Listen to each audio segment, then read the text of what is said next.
Hello guys, আজ আমাদের বাড়িতে মৌরলা মাছ নিয়ে এসছে। তাই আমার শাশুড়ি মা বলল এই মাছটাকে একদম সিম্পল ভাবে শিলেবাটা মশলা দিয়ে রান্না করবে, তাও আবার সজনে ডাঁটা দিয়ে। আর এই গরমের মধ্যে কিন্তু এই রান্না খাওয়াটা কিন্তু ভীষণ উপকার। চলে তাহলে রেসিপিটা তোমাদের দেখিয়ে দিই। প্রথমে মাছগুলো কেটে ভালো করে ধুয়ে নিল।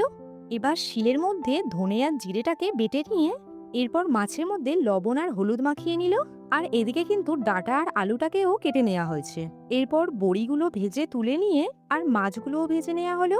এরপর কড়াইয়ে তেল দিয়ে প্রথমে দিল পাঁচফোড়ন আর তেজপাতা। এরপর কাঁচা লঙ্কা আর ডাঁটাটা দিয়ে একটু ভালো করে ভেজে নিয়ে আলু দিয়ে একে একে হলুদ গুঁড়ো, লঙ্কা গুঁড়ো, লবণ দিয়ে ভালো করে কষিয়ে জল দিয়ে এবার জলটা ফুটে গেলে আর দেখে নিতে হবে আলুটা সিদ্ধ হয়েছে কি।